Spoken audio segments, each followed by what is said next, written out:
Et bonsoir mes bébous, j'espère que vous allez bien ce soir. J'espère que vous vous portez à merveille.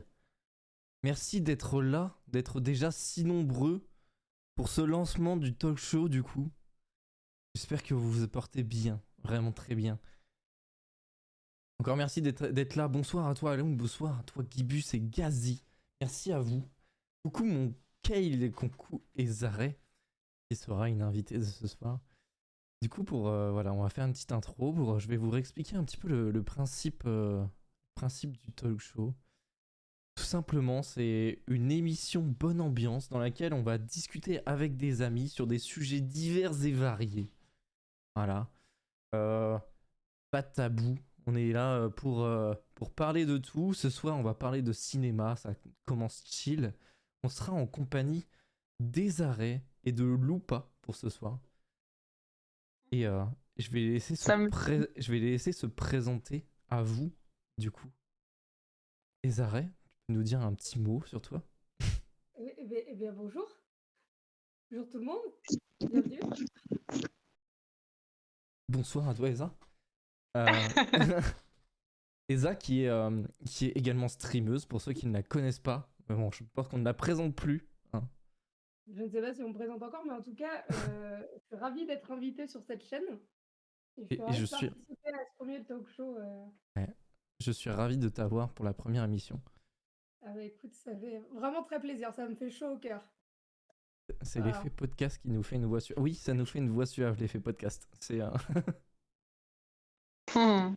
Et nous serons accompagnés également de Loupa, du coup. Un petit mot. Oui, star.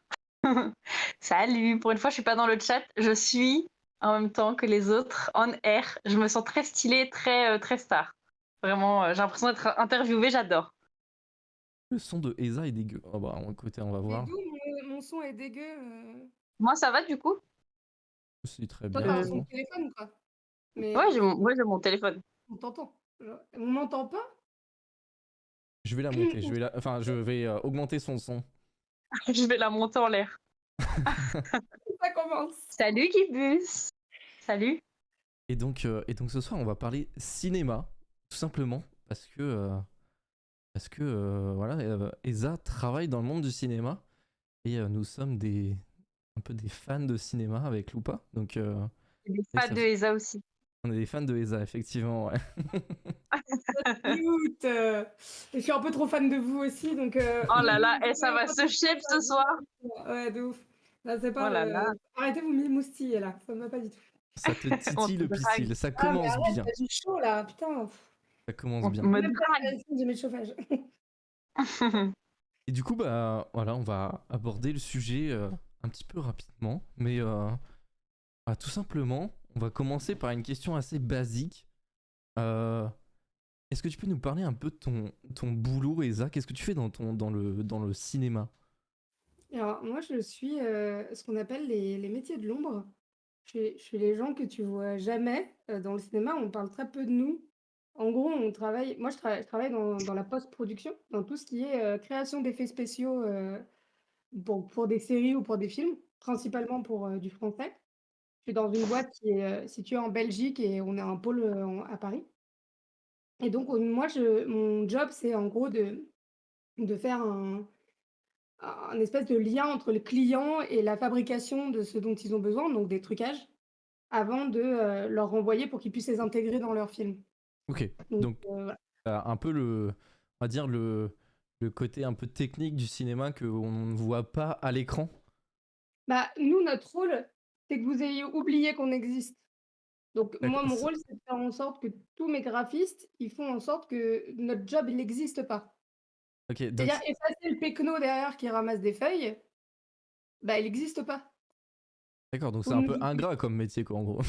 c'est ingrat parce qu'on est des métiers de l'ombre, mais sans nous, t'aurais des fonds verts dégueux, t'aurais un mec qui a rien à faire là et qui fait pas du tout époque, parce qu'il est en fond, machin et du coup, nous, on est là pour cleaner tout ça et rendre une image crédible à l'œil, du spectateur et faire en sorte que, vous soyez dupés. C'est un peu, le trucage, quoi. On Donc soit voilà, dupé. Donc tout le cinéma, ce n'est que du mensonge. c'est que du mensonge. Mais tu même pas idée. Et donc petite question basique. C'est quoi votre style de cinéma préféré du coup dans tout ça? Et pourquoi? Ou pas? Ouais, je réfléchis. En vrai, moi, je pense aux films que j'appréciais et que j'ai apprécié dernièrement. Moi, j'aime beaucoup le cinéma absurde français, notamment Quentin Dupieux. J'adore ce réalisateur. Ok. Et j'aime beaucoup aussi le cinéma de Robert Eggers, qui est un réalisateur qui a fait The Witch et The Lighthouse, et The Northman aussi récemment, qui est un réalisateur qui fait beaucoup de films très dérangeants, mais très graphiquement riches en fait. Il y a plein de beaux plans, de belles lumières. Il a souvent des castings 5 étoiles, en plus des super acteurs. Et en fait, avec des scénarios un peu originaux, il te met super mal à l'aise et il te lâche pas, quoi. Moi, j'aime bien les films où en fait, on te prend un peu par la main, mais en même temps, tu peux être surpris. Ou tu peux pas un peu anticiper ce qui se passe. Donc, je dirais absurde et slash thriller horreur. Je sais pas trop Robert Eggers Ok. comment c'est son film, Oui, mais effectivement, Robert Eggers, c'est un petit peu compliqué à définir ouais. son travail parce il a fait The Witch, mais il a fait également dernièrement The Northman, donc Ouais, qui n'est mais pas c'est son sa meilleur. patte encore. Oui. Enfin, je connais pas énormément de ses films, mais effectivement, de ce qu'on m'a dit, ce n'est pas son meilleur. Et j'ai beaucoup aimé, moi, ce film. Bah, ça m'étonne pas trop parce qu'il y a des thèmes que tu connais, Voilà, enfin des thèmes que tu thème aimes, je pense. nordique. Mais je trouve qu'on retrouve pas beaucoup sa patte dans celui-là, c'est pour ça que j'aime pas trop, mais il est cool quand même. Et toi, Isa, as-tu un style de cinéma Moi, favori? j'ai honte parce que je connais pas les noms des réalisateurs, je suis nulle. C'est-à-dire que moi, je travaille avec des réalisateurs qui sont pas forcément des grands réalisateurs de demain. Et j'avoue que j'ai du mal à retenir les noms, donc je suis désolée d'avance, je dirai pas de nom de réal pour pas, me perdre. J'en ai quelques-uns que je connais parce qu'ils ont bercé mon enfance. J'ai une passion, plus pour le personnage, mais aussi pour sa création de Alexandre Astier. J'aime beaucoup ce qu'il fait. J'aime sa manière de travailler principalement. Pas forcément toujours ses films ou même le contenu. J'aime ce qu'il fait en tant que tel, mais c'est surtout son fonctionnement de création que j'aime beaucoup. Et encore voilà, moi je suis sur les très basiques. Moi je suis une cinéphile, de basiques, d'effets spéciaux nuls où, si c'est mal fait, je vais le détecter tout de suite, tu vois? C'est le Parce que, petit côté technique que t'as du boulot, peut-être, non? même pas du boulot, parce qu'avant le taf, j'arrivais déjà à le repérer. Genre, tu vois, il y a des plans, je veux dire, je prends une série que tout le monde connaît, Game of Thrones, voilà. Il y a des plans dans, je sais pas, je prends la saison 5 ou la saison 6 où vraiment tu as là, au niveau qualité, effets spéciaux, on est sur un très haut level.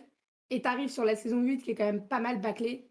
Et il y a des trucs, ça passe pas, quoi. Visuellement, tout le monde le capte. Ok. Tout le monde le voit que c'est. Voilà. Et, et c'est des petits trucs comme ça. Donc, moi, j'aime bien aller chercher la petite merde, là. Et aller me retrouver avec un truc à la con en me disant, bah, ce film, il était au niveau scénario, il était pas dingue. Mais franchement, au niveau des effets spéciaux, il était suffisamment beau pour que je le kiffe. Donc ouais, j'avoue que je vais plus chercher les effets spéciaux maintenant qu'à une époque Ok. mais étonnamment, mon film préféré n'est pas basé sur les effets spéciaux. Ok. Donc voilà. Moi, je sais pas si j'ai un style vraiment prédéfini de préférence en termes de cinéma. J'avoue que il fut un temps, j'aimais énormément voir les cinémas de comédie, juste parce que j'appréciais passer un bon moment au ciné. Aujourd'hui, je pense que j'aime beaucoup je me suis un peu plus tourné vers les films français, mais avec un côté réflexion sociale derrière. J'aime beaucoup. J'aime beaucoup ça. Je trouve que ça me donne beaucoup de grain à moudre pour le coup. Et ouais, je pense que c'est ce que j'apprécie le plus à regarder. Après, bon, il y a toujours le côté fantastique hein, qui est cher à mon cœur parce que effectivement, ça a bercé mon enfance. Mais ouais, je pense que c'est ça actuellement. C'est vraiment le cinéma un peu qui pose des questions de société, cinéma français parce qu'on retrouve rarement ça dans le cinéma américain, on va dire. Après, il y en a quand même, je pense. Ouais, il y en a. Ouais, Il y C'est en alors, a moins le parce cheval de que bataille. je pense qu'il Je- y en a effectivement, mais on les perçoit peut-être pas trop dans les cinémas, dans les salles en France en tout cas, je pense. Pas aujourd'hui, mais à Ouais, je l'époque, vais il y en avait chercher. beaucoup. Peut-être dans les petits cinémas et tout, et encore, je sais pas, qui ont peut-être plus tendance à passer du cinéma d'auteur. Ok, Ouais, c'est j'ai une plutôt light ça qui en vient de fait. s'éteindre. Mon décor qui fait. Ah, Mon décor qui part en couille. Moi, j'ai super. l'impression qu'on a le décalage qu'on a énormément avec les États-Unis, si je peux rebondir sur ce que tu disais, c'est qu'en fait, c'est pas forcément le message qui passe, c'est que la manière dont c'est amené au niveau technique est très différente. C'est-à-dire qu'en France, on n'a pas les mêmes moyens financiers qu'aux États-Unis. Donc forcément, les réalisateurs s'adaptent aussi énormément à ça. Et du coup, vont pas chercher à faire des trucs trop poussés, effets spéciaux et cetera. Alors que les Américains, eux, ont ces budgets-là, qui sont très débloqués très vite et du coup, qui peuvent se permettre de faire des scénarios complètement what the fuck, si tu veux et Ok, donc moins passer un message, enfin, du moins, il est plus camouflé par tout le bordel des effets spéciaux, mais hardcore, qu'en France où les budgets d'effets spéciaux sont vraiment beaucoup plus ouais. bas. Mais justement, ça m'amène sur une autre question. Enfin, genre une question pour rebondir un peu là-dessus. Qu'est-ce que, qu'est-ce que vous pensez du cinéma étranger par rapport à ce qu'on voit en France? Pas spécialement forcément américain, mais on a des très bons films japonais, indiens, chinois, qui peut-être aussi, si vous y connaissez un peu. Euh, et est-ce qu'on pourrait un jour rivaliser peut-être avec cette puissance américaine en termes de cinéma un jour? Loupa, est-ce que tu Ouais, veux réagir? Je veux pas monopoliser. Moi, je réfléchis. Je sais qu'il y a le cinéma sud-coréen qui vient de plus en plus sur le devant de la scène, notamment parce que avec Parasite, qui a été très très très populaire à sa sortie et qui a gagné des awards, il me semble, des Oscars pour meilleure réalisation de film étranger, quelque chose comme ça. Mais moi, je m'y connais pas trop, j'avoue, à part avoir vu Parasite et m'être pris une giga claque. Je sais il y a aussi des films comme Old Boy, comme Dernier Train pour Busan que j'ai vu ouais, aussi, qui sont incroyables. Et c'est vrai qu'il faudrait que je me renseigne plus parce que, enfin, moi, quand tu me parles de ça, Ellie, je pense au cinéma sud-coréen et à des pépites qu'on a aussi, bah, Squid Game, tu vois. ouais. J'ai l'impression que ça devient de plus en plus mainstream et c'est cool que il y ait des possibilités de s'ouvrir comme ça à d'autres cultures et à d'autres types de cinéma. Carrément. Et que ça rentre dans les mœurs en fait de se dire bon bah je vais voir un film comme ça et c'est pas genre un petit film que tu vois dans une salle obscure, c'est un truc que tu peux voir n'importe où et il y a du talent et il y a des scénarios très intéressants là-dessus quoi. C'est vrai que on a tendance à un peu stigmatiser le cinéma, on va dire, étranger en dehors de ce qu'on a aux États-Unis et en France, à se dire que c'est tout de suite très dérangé, un peu bizarre, avec des scénarios un peu mal travaillés, des effets spéciaux pas ouf. Mais il y a quand même des bons films euh, dans le cinéma étranger, on va dire. Enfin, qui vient d'Asie en tout cas. C'est vrai qu'il y a un peu cette découverte des productions asiatiques qui se fait ces dernières années et qui est plutôt cool en vrai.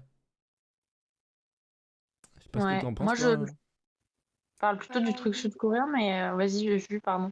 Non, non, non, vas-y, finis, Vas-y.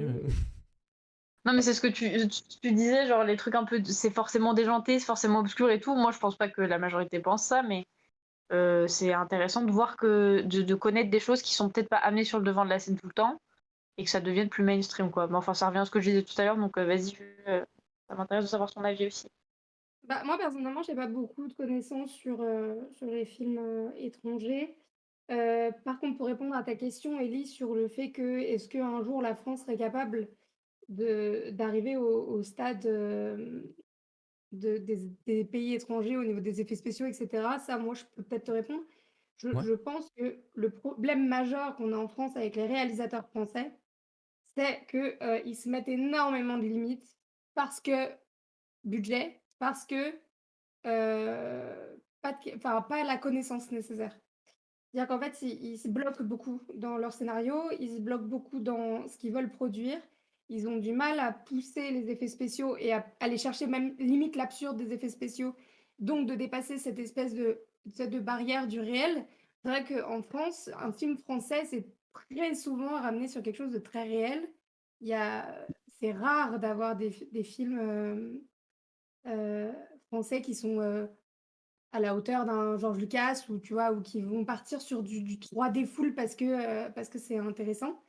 Ils vont moins le traiter de cette manière-là parce que, moins de connaissances, je pense, au niveau des techniques ou alors et pourtant on est très bon, on est voilà, on d'ailleurs on est classé meilleur, les au niveau des graphismes, au niveau des capacités, on est les meilleurs mondiaux, donc on a quand même les capacités, mais on a des réals qui se bloquent beaucoup.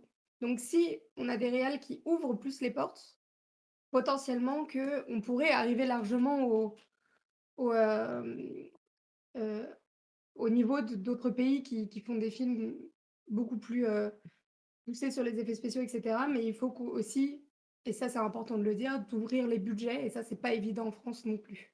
Oui, c'est vrai que je pense que, euh, à dire, Hollywood a quand même est quand même une grosse, enfin, une grosse mécanique du cinéma et il y a ça brasse de la moula, quoi. Donc Ça c'est vrai que, brasse beaucoup, beaucoup d'argent. mais, et c'est vrai qu'il y a Alun qui dit, c'est peut-être par peur de sortir de notre zone de confort, peut-être. Bah, c'est ce que je disais, oui, oui, Ouais. c'est littéralement ça et c'est mettre des mots très précis, mais en gros, c'est vraiment juste avoir, je pense que le fait qu'il y ait pas de budget é énorme dans ces choix-là, c'est très compliqué pour un, et pas de la 3D, hein, parce que la 3D, on est capable énormément et on est capable de débourser du budget sur de la 3D. D'ailleurs, on est très, très fort là-dedans en France. Mais au niveau des effets spéciaux, je sais pas, ouais, il y a un gros blocage, comme si en gros, les producteurs ou les productions débloquaient pas le budget parce qu'ils avaient peur que ce soit un gros flop, tu vois? Ouais, Parce il y que a c'est ça. pas ce qu'on fait, tu vois? Ouais, c'est ce Donc, que Alun dit, c'est peut-être peur de la critique de faire un film américain Wish, on va dire, peut-être. c'est ça, je pense qu'il y a de ça. Ok, ouais, effectivement, il y a peut-être ça, faudrait peut-être des réalisateurs un peu plus ambitieux en France. Après, est-ce qu'ils auraient le budget? Ça, c'est toujours Bah, le. on en a, mais le problème, c'est qu'ils vont à l'étranger. Effectivement, On ils ont Tu prends compris un le Luc filon, Besson, quoi. tu prends un Luc Besson. Luc Besson est extrêmement un bon exemple de ça. Il va chercher le budget à l'étranger parce qu'il sait qu'en France, c'est mort, quoi. Pour, je prends un exemple de merde, mais bah, c'est le premier qui me vient avec beaucoup d'effets spéciaux comme ça, c'est un de ses derniers, c'est Valérian. Beaucoup d'effets Ouais, spéciaux, il est parti aux États-Unis. Il a pas pris de risque à le faire en France. ça c'est marrant, je pensais à Oui. Arthur et les Minimoys, moi. Oui, mais c'est de la 3D. Donc la 3D, tu vois, c'est ce que je te dis, quand Les c'est restes. full 3D, étonnamment, ça passe beaucoup mieux en France. Parce que regarde, on a fait tout, le studio Fortiche, qui est un studio, français, a fait, toute la saison Arcane et on est très bon en 3D. Donc c'est plus facile pour les prods de débloquer des budgets, Ouais, tu ok. vois? En se disant: «On sait qu'on est bon, on sait qu'on pèse vraiment dans le game, parce qu'on est premiers mondiaux, on peut débloquer du budget, on n'a pas peur de ce qu'ils vont en faire». Alors que pour faire du Valérian, tu vois, ça a été, c'est des prods américaines qui ont financé, bah, je vais te dire en France, on a fait genre: «Oh, c'est dégueu». C'est Pourtant, du français quand même. Valérian est tiré d'une BD. Ouais, C'est quelque chose qui a déjà un scénario derrière, qui a déjà on va dire un background. Oui, je sais, l'accent était incroyable. le background. et, euh, et en fait, c'est bizarre de pas arriver à trouver ce budget-là. Et si je peux répondre juste à Gibus, je dis pas du tout que le film est nul en lui-même, parce que d'ailleurs, ce que tu disais, c'est scénarisé, donc il y a déjà quelque chose. Donc ça, c'était intéressant. Le problème, encore une fois, c'est, je pense, la limite de Luc Besson dans sa tête au niveau des effets spéciaux. Ouais, je Et du pense aussi. coup, il a pas poussé, tu On, vois. on Et est en on fait, est la d'accord. limite est là. On est d'accord. Je Ouais, pense qu'il y avait il y a un potentiel à faire sur ce film qui était plus gros que ce qui a été fait. c'est ça. Ouais. Mais je suis sûre que les Français seraient capables un jour, mais faudrait que le budget se débloque, quoi.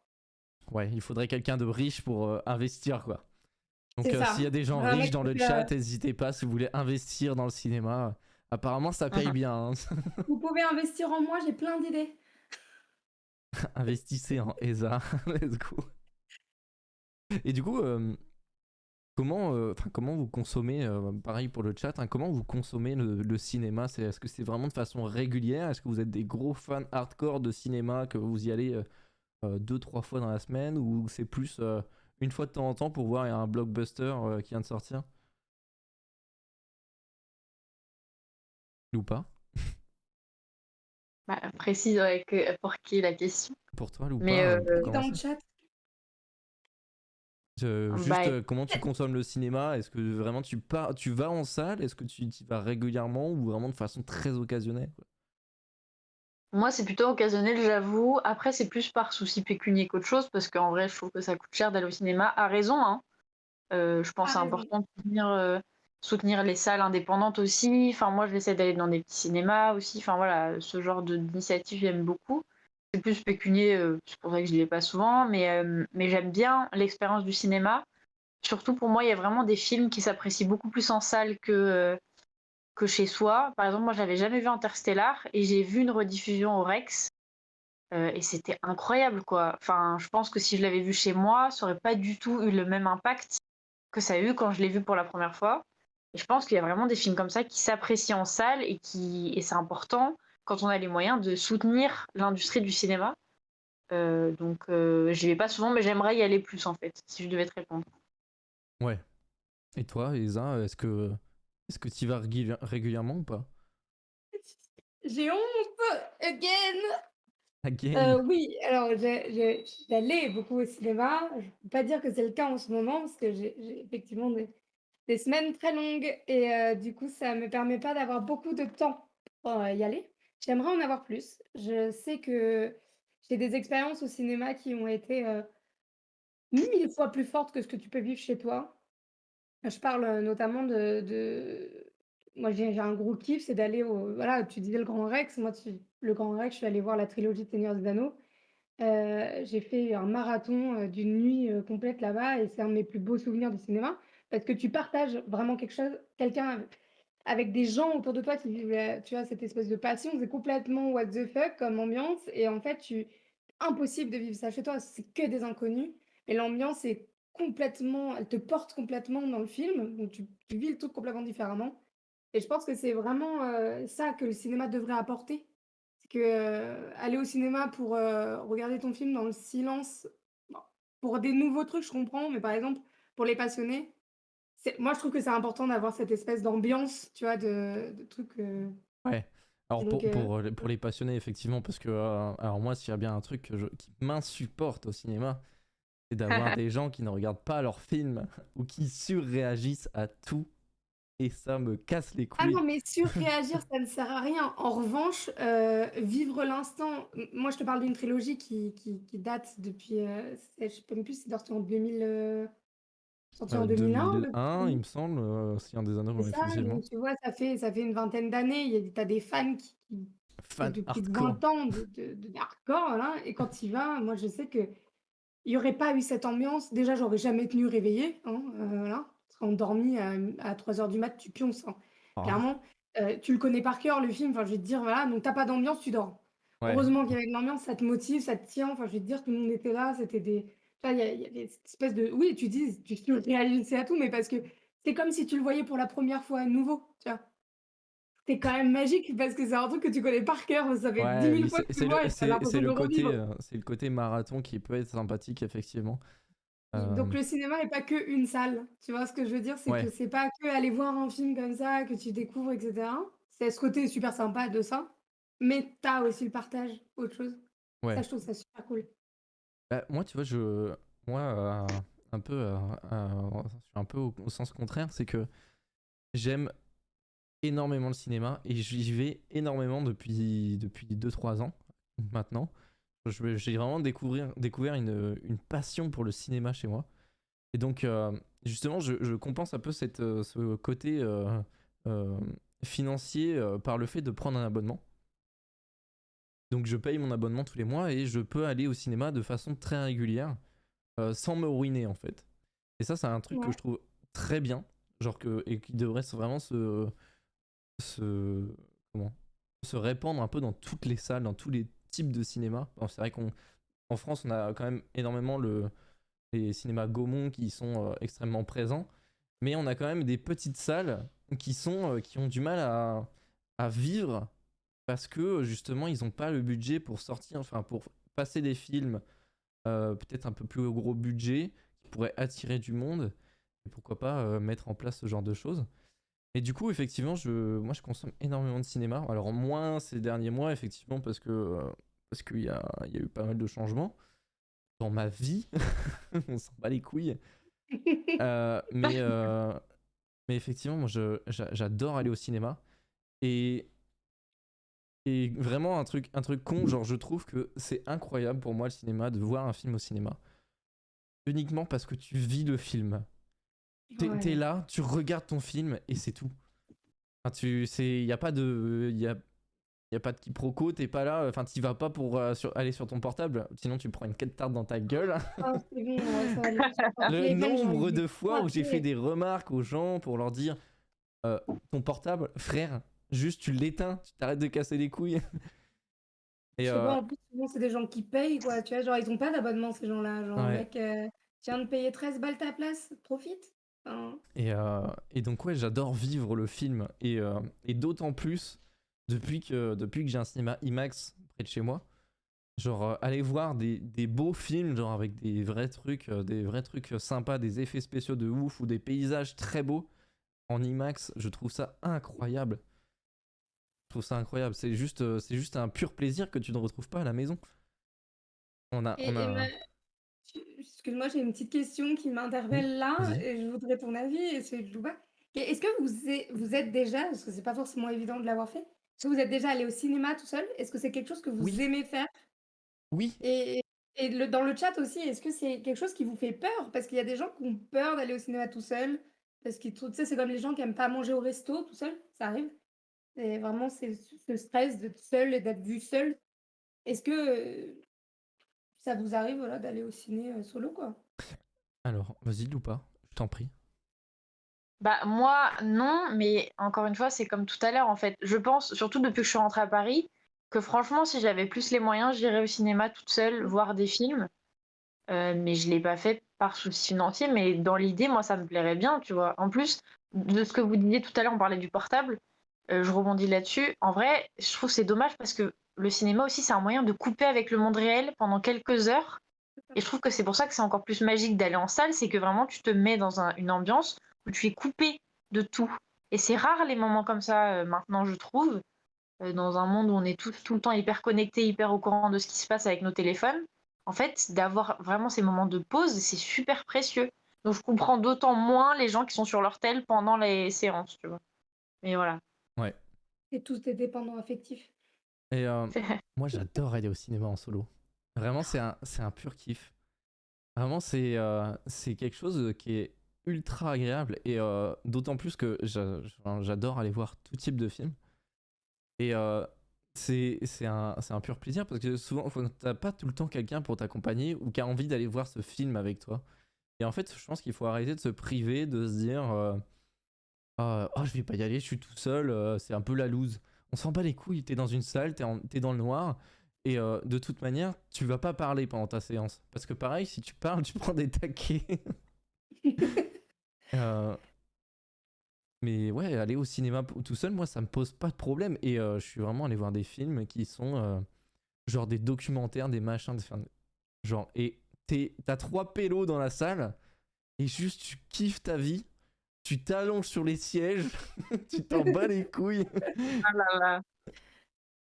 Euh, Alune Ouais. qui me dit je suis déjà allé au cinéma toute seule pour aller voir Les Animaux Fantastiques 3 et je préfère être accompagné pour discuter du film après. C'est vrai qu'il y a ce côté ultra sympathique, c'est que quand tu vas avec quelqu'un, tu peux débrief du film derrière. T'as ce côté cool de dire ah putain, alors qu'est-ce que t'as pensé du film cette scène-là était ouf, ou c'était nul à chier peut-être, tout simplement. C'est vrai Ah que ouais, non, mais ça, je suis totalement d'accord sur le fait que c'est 2 moods. Je pense que ouais, c'est 2 trucs différents si tu vis pas de la même manière, quoi. Moi, ça m'arrive régulièrement de me dire: «Putain, j'aimerais bien aller au ciné». Je propose à 2 potes, ils me disent: «Non», j'y vais quand même, tu vois? Ça, c'est bien, hein. mais Genre, ouais, c'est dire: «Ouais, vous pouvez m'accompagner, chill et tout, si tu pas envie, bon, bah, OK, pas de souci», tu vois?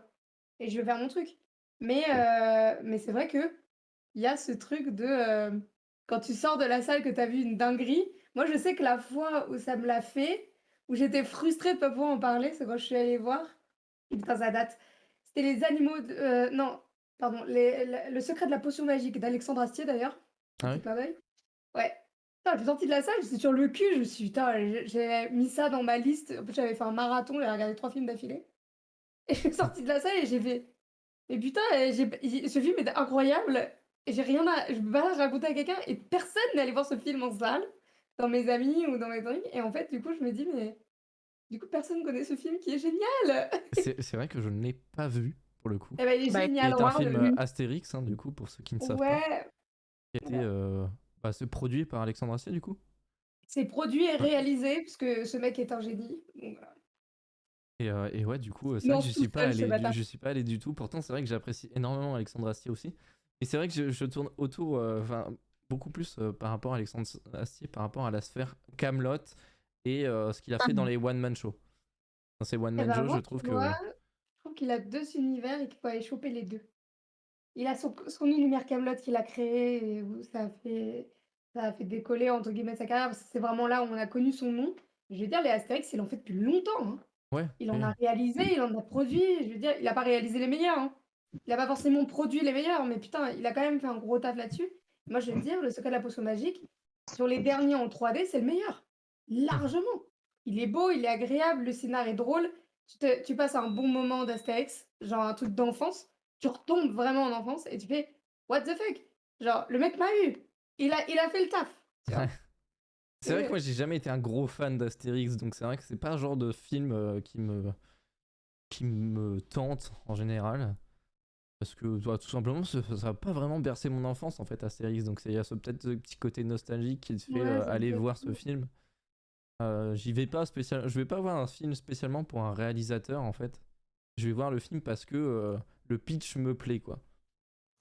le pitch, lis-le. Tu me diras si ça te chauffe. Mais Alors, en tout cas, techniquement, en tout cas, sans parler du scénario, parce que je m'avancerai pas là-dessus, mais techniquement, il est très bien. Moi, je l'ai trouvé très agréable. C'était une 3D très fluide, très, très agréable à regarder. C'est pas forcément toujours évident en ce moment d'avoir des belles 3D. Donc, profitez-en quand il y en a, parce que voilà. ouais. C'est quoi qu'est-ce que l'IMAX Gibus? Alors tout simplement l'IMAX en fait c'est une salle de cinéma qui est équipée d'un écran numérique, donc qui n'est pas une projection. Donc t'as une qualité d'image supérieure et en général des salles qui sont équipées d'enceintes sonores qui Mmh. sont un peu plus badass. Je te dirais pas, c'est du son Dolby Surround. Je ne sais pas à quoi ça correspond. Je sais juste que ça pète tes tympans et que tu kiffes ton film. Effectivement, oui, c'est vrai que Alun est d'accord avec moi. Tu as tendance à voir pour l'affiche et le speech du film. Ok. Genre l'affiche te plaît, tu vas voir le film quoi. Si je peux me permettre, et pardon, on dit un pitch et pas un speech. Ouais, Non, mais c'est juste pour que ça se sache, c'est important. Moi, j'ai fait l'erreur pendant des années. Ah ouais? C'est pas la même chose. Voilà. Tu pitches un film et tu Ah, speeches rien. pour ou contre Pitch, la ouais, c'est un 4DX? discours. Ouais, tu fais un speech. Contre de très mauvais moments en 4DX. Très, très mauvais moments. Est-ce que tu es pour la 4DX, Loupa? Est-ce que tu as déjà vu un film en 4DX? Alors, il va falloir me définir pour que je sois sûre de savoir ce que Alors, c'est. la Pas sûr. 4DX, c'est alors du cinéma monté sur siège euh, Ah, qui T'es bouge déjà allé au Futuroscope avec ou pas? les effets de pluie, tu ressens les coups, les machins, etc. Euh, Bah, si t'es déjà allé au Futuroscope, voilà, c'est expérience Futuroscope en fait, voilà, c'est ça. voilà, voilà. C'est en alors, enfer. je suis allée au Futuroscope et je suis aussi allée au parc Astérix et j'ai kiffé à chaque fois. Moi, j'adore. Voilà. OK, Après, dans maintenant des tu t'en films tapes courts, un de 2 heures et demie. voilà, c'est ça. C'est exact. Je sais ce que tu veux dire et je suis d'accord. Sur un film d'un quart d'heure, je pense que d'un quart d'heure, oui, ça peut être très cool. Sur un film Ouais, de 2 heures, non. totalement d'accord. Alors, moi j'y suis allé une fois et je suis allé voir Jumanji, les remakes de Jumanji, le 2. Et je me suis dit, Quelle ça va idée. être insane. Parce que, alors voilà, avec mon idée. abonnement, c'est que j'avais pas de supplément sur la technologie. Donc je me suis dit, tiens, ça se tente. J'ai jamais vécu le truc, j'y vais. Et je me suis dit, quitte à faire ça, autant choisir un film qu'envoie du pâté en termes de fond vert. Et tu vas avoir de la pluie, de la neige, machin, etc. Pour l'heure. Mon expérience 4DX, elle s'est résumée à prendre des putains de coups dans le dos et de la flotte sur la gueule. Oh, purée. En gros, Ouais. c'était ça. C'est genre, dans le truc, il t'annonce, genre, tu vas avoir le vent, la neige, la pluie, le soleil, machin et tout. Tu Et meurs. alors, effectivement, tu ressens les coups. T'as une espèce de machine qui te martèle le dos et la nuque pendant 2 heures. C'est insupportable. Alors, tu sors du cinéma, t'es là, tu fais oh putain de bâtard. Alors, les effets de pluie, t'as juste une espèce de brumisateur sur le siège de devant qui te gicle à la gueule. C'est Est-ce qu'on en parle des balles qui passent près de tes oreilles là? Ils sont ah des ouais, hyper violents. c'est ça, t'as un shit ultra violent qui t'asperge la gueule. Ah, putain. L'effet de neige, je l'ai pas vu. T'as un Je mec qui l'attends pisse je dessus. l'attends comme toujours. Galoul. L'effet de chaleur, t'as un espèce de ventilateur chauffant qui t'assèche les yeux et après t'es là, tu regardes ton film, t'es en train d'essayer de t'humidifier les rétines là. Je fais ok. Donc pour moi ça serait un non la 4DX. Je pense qu'il faut se voilà, un quart d'heure effectivement Faut que ce ça soit peut bien être fait. sympa. Un quart d'heure ça Faut que peut ce être soit bien sympathique. J'ai une petite anecdote si vous voulez rire. Vas-y. J'ai eu un rencard euh, au 4DX. Oh, waouh. J'étais apprêtée, j'étais maquillée, etc. Puis il me dit ouais, on va voir du 4DX. Ah let's go. On est allé voir Aquaman, frère. Oh mon dieu. Je Je savais suis pas que ça ressortie, existait. j'étais en panda. C'était fait exprès en fait. Alors que j'avais coupé l'eau, c'était une option de couper l'eau. Putain, laisse tomber, mon siège était tellement mouillé que genre je faisais que glisser, donc en fait j'ai serré le cul pendant tout le truc à me maintenir comme une malade, parce qu'en fait j'arrêtais pas de glisser, donc de tomber de mon siège comme une grosse merde. C'était horrible, et vraiment on est sorti de là. J'avais le cul mouillé comme pas possible. J'étais trempée de la tête aux pieds, parce que bah Aquaman, tu prends de la flotte tout le long en fait. Et même quand tu coupes ton truc, t'as celui de devant et celui des côtés que tu prends quand même. Non, mais faut y aller en maillot de bain. Faut y aller en maillot de bain dans cette séance-là, Ouais, c'est c'est pas ça. possible. Non, et puis je pense au maquillage aussi. Tu devais Bah avoir une ouais. sale gueule à la fin. Ah ouais. Ah, quel bâtard. C'était un cauchemar. C'était un cauchemar. Genre, j'imagine, c'est vraiment le maquillage qui dégouline. Faut y aller en waterproof, quoi. Ah non, mais Ouais. là, c'était vraiment, genre, pour le coup, je m'y attendais pas. Et j'avoue que je suis ressortie de là. Déjà, j'avais mal au cul et aux cuisses de ouf. Je ressemblais plus à rien. Donc, bon, vas-y, let's go le rencard, si tu veux. Et j'ai regardé la personne et je lui ai dit, plus jamais. Voilà, je rentre chez moi, j'ai mal aux fesses. Allez, ciao. Et alors, je pense que ça intéresse tout le monde. Est-ce que tu as pécho ce jour-là? C'était un rencard avec mon copain de l'époque. Ça faisait pas longtemps qu'on était ensemble en plus. Ça devait faire genre 2 semaines. Ok, c'était Je pas me trouve genre. ça C'était un rencard de début en plus. Donc, tu sais, genre, C'était pas un first date. non, c'était pas un first date, mais c'était un 4e date. C'était pas non plus le truc de fou, tu Ah vois. ouais, Ça effectivement. faisait 2 Ouais. semaines qu'on était ensemble et genre vraiment, il m'a vu panda, mais flingué la meuf, tu vois. Bah, au moins, Elle sur là, elle est trempée de la tête aux pieds, j'en ressemblais plus à rien. au moins, le mec sait à quoi s'attendre derrière. Tu mens Ah pas sur bah la ouais, marchandise, quoi. c'est sûr. Je veux trop savoir qui c'est. Tu sais très bien qui c'est, je restais longtemps avec lui en plus. Ah oui, ok. Oui, t'en as qu'un. Ok, ok. Aussi, balancer des noms. Non, non, non. Ah, non, c'était rigolo. C'est un bon souvenir. Je le garde en bon souvenir parce que vraiment, pour le coup, c'était une séance de cinéma catastrophique. Le film était nul. J'ai rien suivi du scénar en plus parce que parce que j'ai pris la flotte dans la gueule tout le long, quoi. Et en plus de ça, les effets spéciaux étaient pas si ouf. Mais c'est peut-être parce que j'avais probablement un peu trop de chlore dans les yeux. Ah, peut-être. Voilà. À savoir. Après, bizarre que Ok. t'aies du chlore pendant Aquaman, quoi. Je sais pas. En tout cas, c'était pas de l'eau salée, quoi. T'y J'aurais as goûté? préféré. T'y as goûté? Non, mais j'avais pas le choix, mec, je les ai goûtés de partout. T'as même pas idée. Mais vraiment, quand je te dis que je suis ressortie trempée, c'était vraiment, tu vois, quand tu sors et que tu te prends une pluie torrentielle et que tu fais merde, j'ai oublié mon parapluie, bah voilà. C'est-à-dire que tu pas le choix, tu subis, mais tu subis sévère, quoi. Tu as payé Ok. en plus. Ça dure 2h30 et tu payé. Horrible. Donc voilà, donc je déconseille, en tout cas, regardez bien le titre du film. S'il y a de l'eau de base, genre si c'est tempête sous le au Les glacier, n'y tropiques. allez pas. Si vous allez voir Apocalypse Now en 4DX, ça risque d'être humide, quoi. Allez voir un film français, je sais pas, allez voir Pattaya, vous allez survivre. Ouais, mais du coup, est-ce qu'il y a vraiment d'intérêt à la 4DX dans ce cas-là? Non, bah non, c'est un film français. Voilà. Pas beaucoup de films Donc c'est français bien qui ce qu'on méritent la dit. Je 4DX. pense que la 4DX n'est pas très Non. intéressante. Disons que je pense pas que ce soit un argument de vente ultra choc pour les cinémas, quoi. Pour dire, Non, tiens, ouais. viens voir mon film en 4DX, quoi. Et viens me faire péter le cul tout le long, voilà, c'est ça. Ah, Non, super. mais comme des expériences comme au Futuroscope ou même à Disney, je trouve que c'est très sympa d'avoir ce côté immersif dans l'action du film. Là, pour le coup, ça, on peut pas lui enlever, c'est le point bonus. Mais putain, mettez des ceintures, Mais fermez le truc, au moins que tu sois pas là à te tenir et à glisser tout le long parce que t'es en train de te battre tout seul. post-séance, t'as le message merci d'attacher votre ceinture de sécurité Mais pour non, mais éviter tu sais, le tout truc accident. que tu mets comme dans les manèges, là, au moins t'es tenu, tu subis certes, mais au Ah moins ouais, tu te tires tout seul. vraiment, genre la glissière de sécurité qui te tombe devant la tronche, Genre, quoi. j'ai vraiment passé La 2h30 à me glissière. dire, putain, ça manque d'une ceinture, quoi. Oui, la glissière de sécurité, c'est pas le terme. Évidemment, il n'y a pas de glissière de sécurité dans les attractions, mais c'était drôle. Le glissière. Voilà, donc non, pas le KPX, pour moi. Pas de KDX, ouais. Et du coup, en vrai, ça peut poser une question, c'est parce que la technologie du cinéma, effectivement, il n'y a pas énormément de gens qui consomment du cinéma de façon très régulière.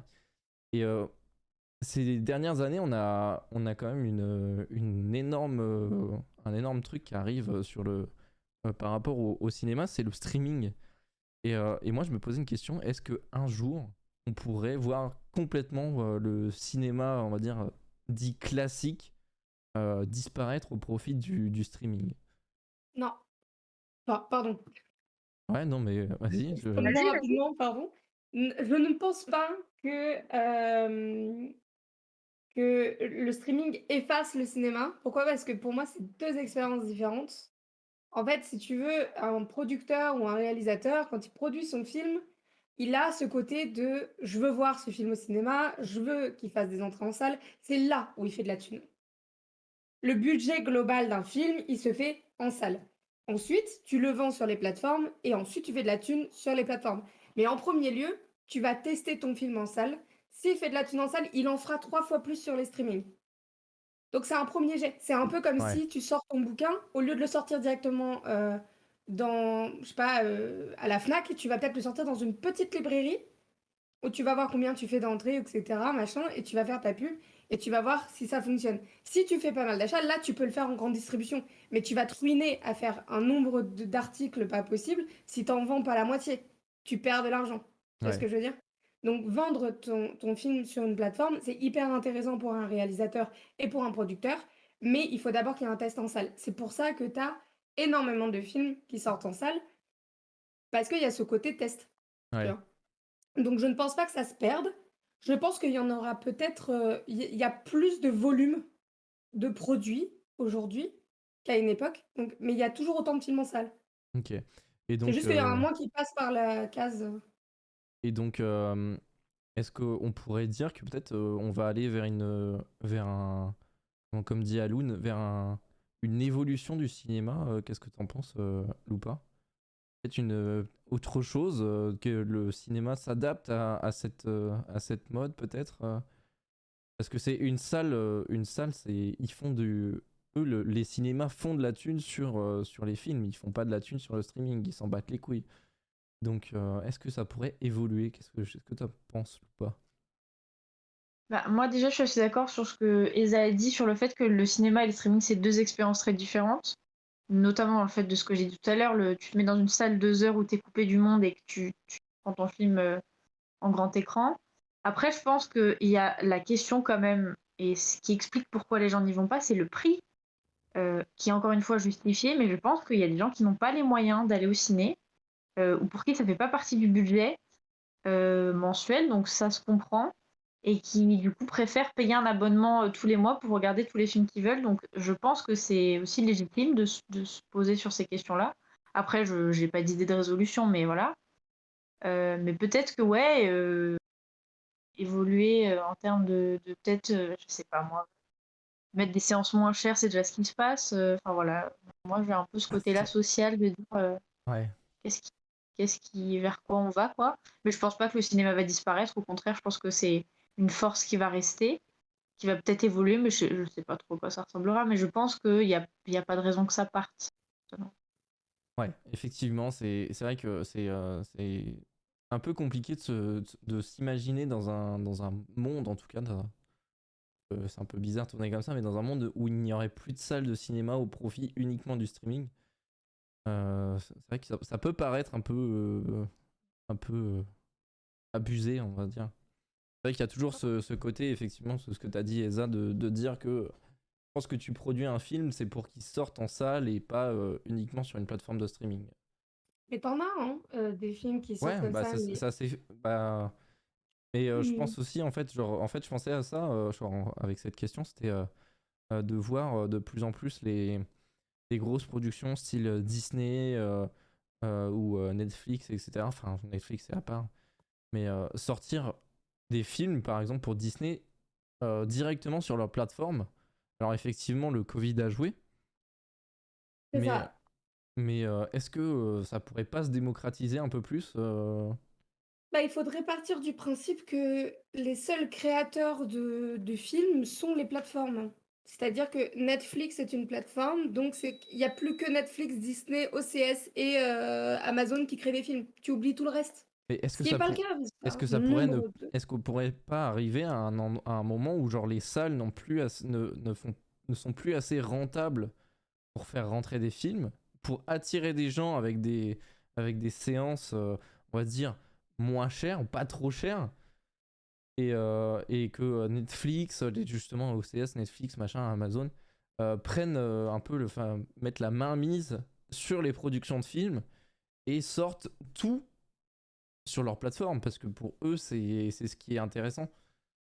Il y a une grosse partie qui est intéressante pour eux, mais d'un autre côté, eux, ils produisent en masse, ils produisent pas forcément que de la qualité. Tu peux pas demander à je sais pas, un James Cameron de sortir ses films et de lui dire: «Bah, il passera pas au cinéma frérot, on le met directement sur la plateforme». C'est pas possible, tu peux pas le réalisateur, lui, quand il fait son film, il part du principe que, bah, son film, il va se passer en salle, il va être présenté au festival, il va être reçu au festival, il va gagner des prix. Tu vois? Il y a tout un en fait, l'art du cinéma en lui-même n'est pas que la diffusion en salle pour les spectateurs, c'est toute une diffusion d'une création de quelque chose. C'est un peu comme si tu disais que, bah, toutes les pièces de théâtre se regardent sur la télé, tu vois? En gros, genre France Ouais, 4 ne fait que diffuser des pièces de théâtre, donc en fait, tu as plus besoin d'aller au théâtre et il y a plus besoin de faire du théâtre, du coup. Tu vois? C'est un peu le même truc, c'est que la performance en elle-même, c'est le but, c'est le cinéma et pour la plupart des réalisateurs, là, pour moi, parler des plateformes, c'est intéressant parce que justement, il y a ce côté: «Ah, ils sont en train de produire plein de films, ils les sortent pas en salle, c'est que des trucs qui existent que sur leur truc». C'est pour t'inciter à acheter leur truc. C'est logique, ils sont hyper malins. Ils te sortent un nombre de films à l'année, inimaginable qu'aucun, producteur ne peut faire autant. Parce qu'en fait, c'est plein d'équipes de production qui sortent un nombre de films incalculable, qui te mettent que sur la plateforme, mais qui te disent: «Bah ouais, mais si tu veux voir ce film, faut que tu viennes sur la plateforme, sinon tu peux pas y accéder». justement, en fait, c'était ma Donc en fait, réflexion, c'était que il y a tellement de thunes qui est brassé par Netflix, est-ce qu'un jour on pourrait pas arriver, genre, c'est vrai qu'il y a Hollywood, c'est vrai qu'il y a Hollywood qui brasse énormément de thunes, mais est-ce qu'un jour pour on moi, pourrait c'est pas pas les plus arriver, dangereux Netflix au niveau des films, du moins. Au niveau séries, ils sont dangereux, mais d'un autre côté, une série se regarde pas au cinéma. mais Mais les plus dangereux au niveau des films sortis sur plateforme, pour l'instant, c'est Amazon. Amazon, ils sortent un nombre de films à l'année qui sont effrayants. Ils sortent tous sur plateforme. Ils sortent très très peu de films en salle. Pour l'instant, j'ai pas vu un seul Amazon sorti en salle. ouais, parce qu'en fait, moi, enfin, ouais, c'est genre, ils brassent de l'argent et ils peuvent investir dans un nombre incalculable de films. Donc c'est ce côté de se dire, est-ce qu'un jour, ça serait pas possible qu'ils viennent bah, justement financer les films français, par exemple, parce qu'on parlait justement de problèmes budgétaires sur les films français. de leur donner du budget pour faire des films et que ça sorte plus en salle du coup parce que ça sortira pas, enfin ça sortira sur leur plateforme parce que ça sera intéressant pour eux. En fait, c'est là où était ma réflexion. Je sais pas ce que t'en penses, peut-être Loupa. Euh... Je sais pas. Bah, moi, j'avoue, j'ai pas ce regard que Esa a qui bosse dans l'industrie. D'ailleurs, je suis très d'accord avec ce qu'elle a dit sur le cinéma et l'art du cinéma, que c'est pas que un truc sortir en salle, c'est qu'il y a tout un art derrière. Donc c'est pour ça, en fait, je reste sur ma position tout à l'heure, que en fait, c'est pas un art qui va mourir, c'est un art qui va évoluer. Et je pense que c'est un art qui est en danger comme tous les arts vivants, donc il faut faire attention pour le préserver. Je parlais du théâtre tout à l'heure. C'est très vrai, il faut continuer à aller au théâtre, il faut continuer à aller au cinéma quand on en a les moyens. Mais je pense qu'il y a une vraie force dans le cinéma qui ne peut pas être enlevée, qui ne peut pas être remplacée par le streaming. C'est ce que je Ouais. répète encore une fois, ce que Lisa disait tout à l'heure, c'est deux expériences différentes. Et je trouve qu'elle a tout à fait raison. C'est pour ça que je pense pas que ça va disparaître. Ok, non, mais c'était une question du coup. Parce que Mhm. et du coup, ça me permet de rebondir. C'est parce que en fait, c'est vrai que c'est une réflexion que j'ai que je me pose cette question parce qu'on va quand même vers une société qui est quand même majoritairement tournée vers le numérique en fait.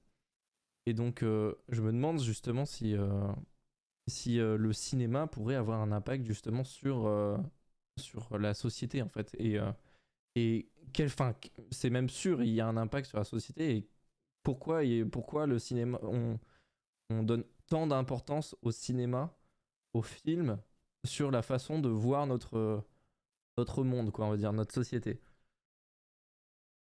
Ou pas? Est-ce que tu as un avis Alors, ouais, moi, il faut que tu me précises ta question parce que là, tu pars de ton point de vue à toi, ce qui est très Bah, respectable. Toi, tu trouves que le cinéma ouais, impacte la société. ouais. Ok. Bah, moi, je suis d'accord, sauf que je trouve qu'il y a plein d'autres choses aussi qui impactent la société. Il y a pas que le cinéma. Euh, et du coup, j'ai du mal à comprendre ta question par rapport à Bah, ça. à quel moment, en fait, tu penses que le cinéma influe sur la société, tout simplement? Sur la Enfin, société, tu parles de mode de vie, tu ouais, parles de de vision des choses, consommation, de d'un vision point des de vue. choses, de la vision qu'ont les gens dans leur vie au quotidien, quoi. Mais est-ce que Ouais, c'est le cinéma qui influe la société ou est-ce que c'est l'inverse? Il y a la société qui influe le cinéma, tu vois. la On bonne pourrait se question. positionner dans ce postulat-là. Après, il peut y avoir un effet d'échange équivalent, mais moi, je pense qu'il faut plutôt voir comment la société inspire le cinéma et comment le cinéma peut transcrire des choses qui se passent avec un nouveau regard et peut-être nous permettre de partager des expériences communes avec un nouveau regard et de les voir d'une nouvelle manière. Je pense que ça, c'est intéressant. Après, j'ai du mal à voir comment le cinéma influence la société. Peut-être que c'est juste mon point de vue que j'arrive pas à le voir, même si je pense qu'en effet, il l'influence. Mais j'avoue que j'ai du mal à me positionner dans ce postulat-là. Donc peut-être Esa. Bah, si je peux rebondir, j'ai un exemple extrêmement frais qui me vient à l'esprit. Bah, parfait. Je ne sais pas si vous l'avez vu, en tout cas si vous ne l'avez pas vu, allez la voir parce que c'est une très belle série. Pour te dire, quand Loupa, tu demandais s'il allait pas avoir une évolution du cinéma. Hmm, La série est une évolution du cinéma. C'est-à-dire qu'en fait, on a des réalisateurs qui ont arrêté de se caler à un cadre très précis de temps et qui peuvent en ok. fait faire quelque chose d'extrêmement plus long, de beaucoup plus développé et de prendre beaucoup plus leur temps sur des scénarios avec des séries. Donc en fait, la série découle du cinéma, ce que je trouve très intéressant personnellement et je consomme beaucoup de séries aussi et pour moi, c'est un très bon découlement. Et donc pour rebondir à ce que je disais avant, là, j'ai regardé donc la série de Tim Burton qui est sortie, qui s'appelle Mercredi. Je pense que vous Ouais, en avez entendu parler. Ouais. bien Je sûr, bien pense que sûr. personne n'a pas entendu parler de ce truc, tellement ça a fait un boom, sur les réseaux, que ce soit, machin.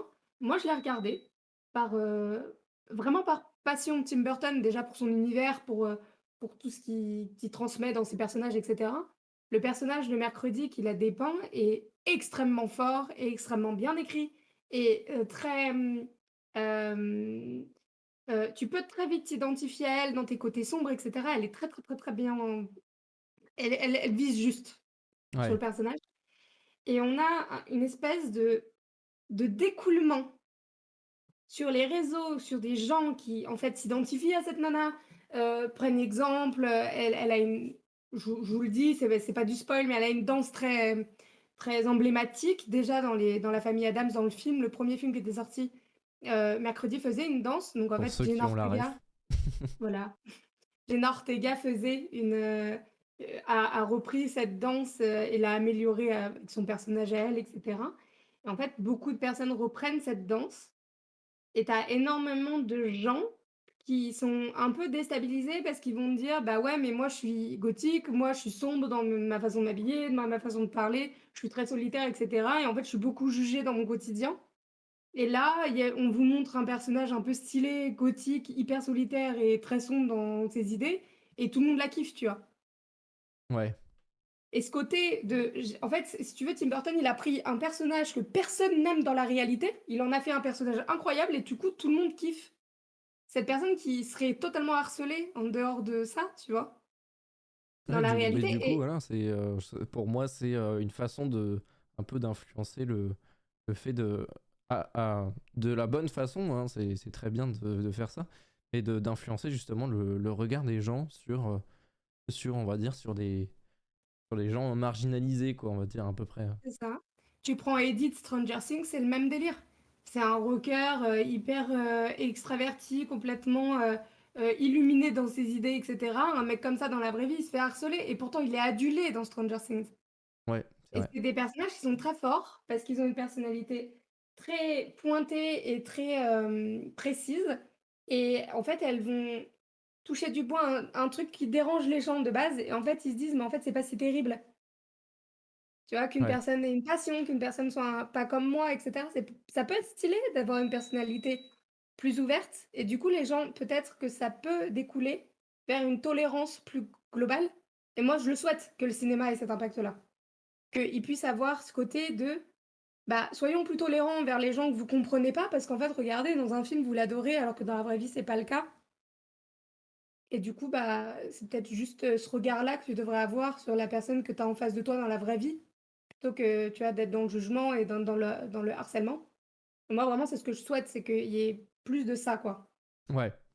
Et je pense que moi, c'est ce dont je te disais en tout début d'émission, c'est que j'aime énormément justement de plus en plus le cinéma français parce qu'on en voit beaucoup maintenant qui pose un regard sur des gens qu'on a tendance à un peu bouder, à harceler parce que ils sont comme ça, parce qu'ils sont différents, parce qu'ils viennent de tel milieu, de machin, et, euh, et de leur dire bah c'est cool en fait. Et c'est pas si grave, et c'est des gens normaux, et on a tous un vécu, et c'est pour ça que j'apprécie de plus en plus ce cinéma. Et effectivement, Aloun, elle nous dit par exemple le cinéma américain qui est une propagande énorme, influence sur nous français ou autres, par exemple le fait qu'au tribunal les jeunes disent votre honneur comme aux États-Unis, alors que effectivement C'est pas le cas. c'est pas le cas. Effectivement, je pense que peut-être que on va dire les cultures d'autres pays qu'on peut voir au cinéma vont peut-être un peu plus influencer notre façon de voir certaines choses que de plutôt le cinéma français qui influe la société. Je pense que c'est plutôt l'inverse. Je pense que la société influe sur le cinéma français, mais que le cinéma étranger peut influer sur notre façon de voir les choses. Effectivement, mais c'est un peu d'après, ma question était peut-être pas bien posée. Voilà. J'ai répondu à la question que tu as posée Et ou au début, effectivement, je l'avais tu pas as répondu compris? à ma question, il n'y a y a OK. pas de problème. Et on digresse, mais on est là pour ça aussi. N'oublie pas, on est là pour discuter, et c'est parfait. Parfait. Super.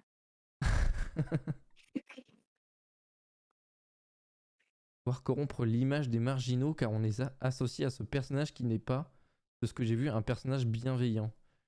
Qu'est-ce que tu veux dire, Aloun? Je comprends pas le fond de ta pensée là.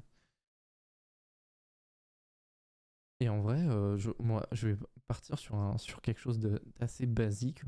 On va poser juste cette question. Quel est votre film préféré, Loupa? Alors, moi, j'ai différentes catégories de films qui catégorisent mes films Je peux dire que préférés. je peux pas, il y a Ou pas plusieurs? Ou plusieurs? Oui, ou plusieurs. dire, moi, il y a mes comfort movies que je regarde quand je me sens pas bien ou quand j'ai envie de me regarder un truc qui me fait du bien, quoi. Donc moi, j'ai Totoro, que c'est mon film de cœur qui me fait me sentir bien, qui est tout mignon. J'ai aussi L'étrange Noël de Monsieur Jack parce que c'est mon film d'enfance, mon film que j'aimais le plus quand j'étais enfant. Donc voilà, c'est mes deux films comme ça, comfort. Et j'ai un film qui m'a mis une claque la première fois que je l'ai vu et qui, je trouve, est absolument magnifique. C'est Heur, H-E-R, qui est un film avec Joaquin Phoenix et qui est absolument incroyable, avec des images et une bande son de folie, deux acteurs de folie aussi. Il y a la voix de Scarlett Johansson et Joaquin Phoenix qui est très doué. Et je trouve ce film est magnifique et ça questionne les rapports humains, ça questionne le rapport à la technologie et le monde un peu dans lequel on vit. Et on enseigne un personnage qui est en phase avec la solitude. Et c'est un film magnifique que je vous conseille. Voilà. Ok, bah à Pour répondre noter à les ta gens, question. si vous avez, Ouais. vous ne savez pas quoi regarder, bah regardez Heure du coup, sous les conseils de Lupa. D'autres films peut-être? Non, ça, tu as fait le tour? Bah, j'aime bien, je pense qu'il faut il faut se restreindre un peu. Non, mais là, c'est vraiment mes trois films, voilà. Mes comfort movies, c'est ces deux-là. Et Heure, vraiment la claque, quoi. Et il y a un film qui est très cher à mon cœur aussi, mais qui est particulier, donc je sais pas si c'est pour tout le monde, c'est Chouchou, avec Gad Elmaleh. Alors comme ça peut paraître bizarre, mais vraiment ce film est très tendre et plein de bienveillance et plein de beaux moments qui te font parfois lâcher une petite larme et des moments très what the fuck. Et c'est un très très bon film français. Et je trouve que dedans, Gad Elmaleh, il donne vraiment une performance incroyable et qui est pleine d'authenticité, pardon, et qui touche beaucoup. Donc pareil, Chouchou, je vous le conseille, c'est une pépite un peu inconnue que j'aime beaucoup. Ok. Et toi, Isa? Moi, j'ai J'ai tous ma les petite films idée. que j'aime. Bah, mes comfort movies, comme dirait Lupa, je pense que j'ai deux sagas que je peux me. J'en ai même trois, je peux les regarder. C'est-à-dire, je vais pas bien, je m'en mets un, je vais mieux direct, quoi. Je peux me taper tous les Harry Potter et ma vie redevient belle et lumineuse et ouh, je vis dans la magie de Harry Potter.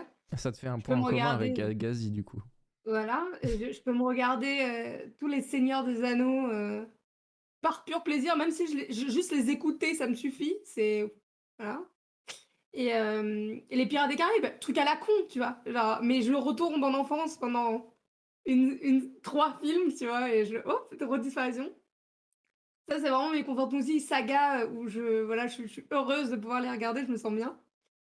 Et après, mon film préféré, où je pense que c'est celui qui m'a mis une plus grosse claque dans ma vie, c'est, j'ai plus le nom. Tu ne tueras point. Pardon, un film avec, Andrew Garfield que j'adore, qui est, Tu ne tueras point, c'est une ça? Tu ne tueras point. Ok, Il y a un film qui est pendant la guerre du Vietnam, je crois. Et en gros, c'est effectivement, un je vois. homme qui a sauvé c'est tiré d'une histoire vraie et c'est l'histoire d'un homme qui est objecteur de conscience. Donc ça veut dire qu'en gros, il est chrétien. Je sais pas s'il est chrétien, mais en tout cas, il est catholique. Ou non, il est chrétien, mais je sais pas s'il est catholique, pardon. Et en gros, il refuse de toucher les armes, mais il rentre dans l'armée pour sauver son pays, etc. Et en fait, il sauve plein de gens sans toucher des armes. Et je trouve ça très stylé d'avoir un film qui prône une idée et qui est tiré de quelque chose de vrai, tu vois. Moi, j'avais besoin d'avoir un truc tangible, une belle Ouais. histoire, avec un bel acteur, un bon acteur, ça dit bien. Andrew Garfield, on aime. Andrew Garfield. Voilà. Je le Et gnoc. après, bah, chez mes films d'animation, au niveau des films d'animation, eu toujours dans ma vie un coup de cœur pour Le Roi Lion. Je pense que je le connais tellement par cœur que j'ai pas besoin de. Parfois, je m'endors et en fait, je me récite Le Roi Lion dans la tête et je m'endors avec. Ça va super vite, super bien. On a une autre technique, on a arrêté de compter les moutons, Moi, on je voit Mufasa récite. qui tombe dans les gorges. C'est un délire, hein, c'est un délire. Il y a des gens qui écoutent du métal, il y a d'autres gens qui s'imaginent la mort de Mufasa, voilà. C'est ça. Et si je le fais rentrer dans le cinéma, parce que je pense que c'est quand même ce que je disais tout à l'heure, le cinéma a évolué avec ce format série qui permet d'avancer dans un scénario. Bah, je pense que tu m'as cramé, mais Game of Thrones reste pour moi, une œuvre, elle est là, quoi. Tu On, peux pas. on s'en doutait Voilà. pas un seul instant. Non, On pas ne du tout. savait pas que Game of Thrones allait sortir au moins une fois dans cette émission. Fallait qu'on en parle. Pour moi, c'est une œuvre excessivement bien traitée, qui a forcément une fin qui déplaît à la majorité, mais en même temps, elle pouvait plaire qu'à une minorité. Et pour moi, il y a même s'il y a des trucs à redire, il y a elle a elle a elle est traitée d'une manière exceptionnelle et les voilà, moi, je peux à chaque fois que je regarde Game of Thrones, je peux me le regarder en boucle et bah, je profite toujours aussi bien de ce moment. D'ailleurs, Ellie, je t'attends toujours! C'est vrai. Et j'y pensais, et j'y étais en train d'y penser, et je rigolais dans ma tête, et je me suis J'ai dit, vu ta tête! ça fait 2 mois qu'on se dit qu'elle essaie de m'enrôler du côté obscur de la force, Ah, c'est vraiment le côté obscur, quoi, mais de me une fois que dire, tu es passé, tu reviens pas, quoi. viens regarder Goat avec moi, viens Mais regarder j'ai Goat. corrompu la Lupa. La Lupa a été Ouais, corrompue. il y a fort longtemps, il y a Il y fort a longtemps, fort mais longtemps, j'ai fait mon oui, travail en oui. amont Il y a avec elle. fort lointain. Mais j'y ai Mhm. réussi, parce qu'en vrai, je pense que Lupa, tu as quand même apprécié cette série, peut-être pas autant que moi, évidemment. Ouais. Oui, j'ai apprécié de l'avoir. Je l'aurais jamais regardé sinon, je pense. Et c'était très appréciable. Moi, Mais bizarrement, GOT est une série qui est appréciée de beaucoup et qui est aussi dépréciée de beaucoup. Bizarrement, C'est parce que Bah, c'est c'est le cas non, d'une ils série. veulent pas rentrer dans le moule alors qu'en fait, c'est marrant comme une série peut diviser les foules. C'est fou. Moi, ça me fascine. moi, tu me mets un dragon Mhm. et c'est fini de toute façon. Je veux C'est dire, le un dragon est dragon. bien fait, c'est OK, quoi. Le dragon, il crache du feu et c'est ok. Ah bah, il est stylé, ça me va. Un dragon moche, ça m'énerve. Là, j'ai regardé House of Dragons. Je vais te dire, la série, je l'ai regardée 2 fois pour être sûre que j'aimais. Ouais. Ah En ouais? plus, juste pour être sûre. Ah ouais, j'ai regardé Généralement, c'est pas bon signe hein, Ouais, en de regarder général, deux fois quand pour être tu. sûr que t'aimes. Hein. Hmm. non, C'est non. pas ouf, hein. En général, Alors, c'est. petite anecdote, j'ai regardé, c'est rare que je fasse ça parce que souvent je lâche, mais j'ai regardé épisode sorti par épisode. C'est-à-dire que toutes les semaines, je me regardais mon épisode. Le Ah, ouais, problème, c'est que tu as une semaine entre les deux à hmm. chaque fois. Donc, tu as une semaine qui revient où tu sais, où analyses le truc, machin, et en fait, tu n'analyses pas vraiment l'œuvre en entier, tu analyses des bribes. C'est comme si, en gros, tu analysais 10 minutes de film et qu'une semaine Ouais. après, tu regardais 10 minutes. En fait, c'est hyper frustrant. Et du coup, pour moi, c'était hyper compliqué de savoir si j'aimais vraiment cette série où il y avait, ou si c'était juste la hype d'avoir un nouvel épisode toutes les semaines, tu vois. Du coup, je me la suis Ouais. binge-watchée en un week-end. C'est vrai Et que je moi, c'est un côté de la consommation de séries que je n'aime pas du tout. J'aime attendre que les séries sortent entièrement. Genre, au binge-watchée. moins une saison, quoi. Parce que, genre, je trouve ça insupportable de, de regarder un épisode par un épisode. Genre, en vrai, moi, enfin, étant que le fait que je sois un énorme consommateur de séries, de films, genre, c'est comme si tu me disais, bah tiens, t'as regardé tel film, mais le prochain, genre Avatar, t'as regardé ce film, mais le prochain, il sort dans 8 ans, quoi. C'est un peu, je trouve que c'est un Ouais. peu trigger, quoi. C'est dur, c'est très dur. Moi, là, par exemple, mercredi, je viens de la finir. Je sais que ça sort en décembre 2023. Putain, je suis mort, quoi. Je Ouais. veux voir la suite. Je veux voir ce qu'ils vont en faire. Je veux voir l'évolution de ces personnages. J'ai l'impression que c'est une pote. Genre, vraiment, j'ai passé un super bon L'amour. moment avec elle, quoi. Mais Avatar, c'est plus compliqué que ça, mec. Parce que Ouais, le coup non, c'est de parce que je balance des dos, ça. le coup de génie de James Cameron est fou. Je vais te dire, je pense qu'un réalisateur qui a cette idée-là de balancer un film, de se dire je vois comment il fonctionne, s'il fonctionne, je produis tout le reste. C'est-à-dire que c'est pas un film qu'il produit en 8 ans, c'est 5 films qu'il a produits en 8 ans.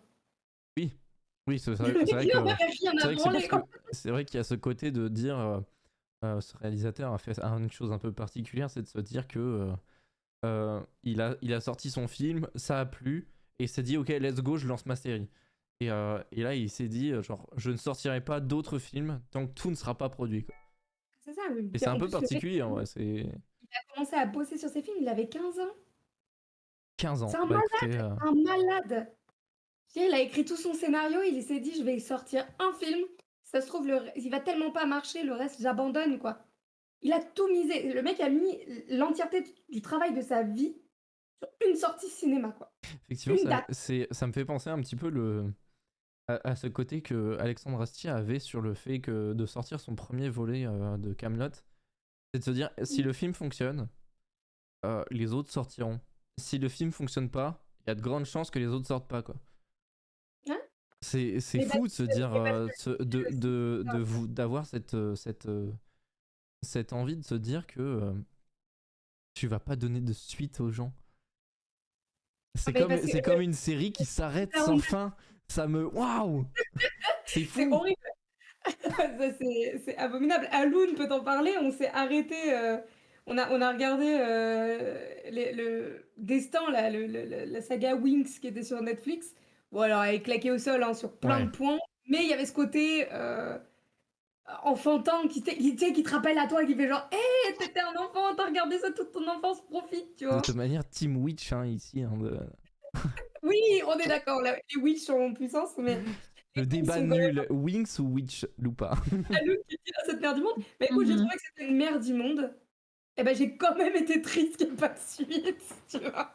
J'étais hyper déçue de la saison 2. En fait, c'est toujours ce côté frustrant que t'as, c'est que même quand tu suis une série que tu dis c'est nul, t'as envie de connaître la fin.